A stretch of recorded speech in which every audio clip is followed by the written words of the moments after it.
Public ఎట్టుర్రు ముందుగా అందరికి జన్నాతులు ఇవాళ తెలంగాణలో ముచ్చట్లేందో ఓ పాలు అరుచుకొనొద్దాం మరి. బనకచర్ల పాపం కేసీఆర్ హరీసులదేనని బీజేపీ డబుల్ గేమ్ ఆడుతుందని సీఎం రేవంత్ రెడ్డి విమర్శలు ఎక్కువ పెట్టిండు. రాజకీయాల కంటే రాష్ట్ర ప్రయోజనాలే తనకు ముఖ్యమని చెప్పిండు సీఎం రేవంత్ అన్న. తెలంగాణలో అవినీతి నిరోధక శాఖ మంచి జోరు మీద ఉందల్లో. గత 6 నెలల్లో 126 కేసులు పెట్టింది. 125 మందిని అరెస్టు కూడా చేసిర్రు. మొత్తం 24.5 లక్షల్ని సీజ్ చేయడంతో పాటు 27.66 కోట్ల విలువైన ఆస్తులను అటాచ్ చేసిర్రంట అధికారులు. ఇక రాష్ట్రంలోని 20 నియోజకవర్గాల్లో young India integrated residential school నిర్మాణానికి సర్కారు టెండర్లను కూడా పిలిచింది.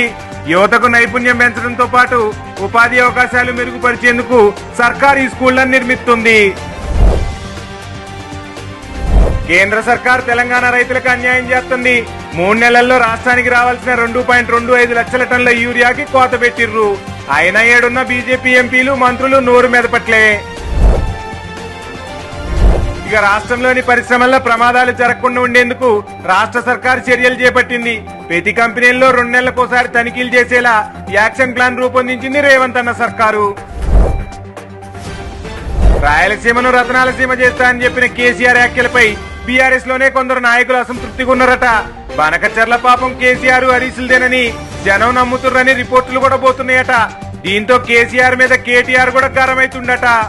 ఇయాల్టి తెలంగాణలో ముచ్చట్లు. మరిన్ని ముచ్చట్లతో రేపు మళ్ళా కలుసుకుందాం. అందాక ఉంటా మరి. Tata, bye bye.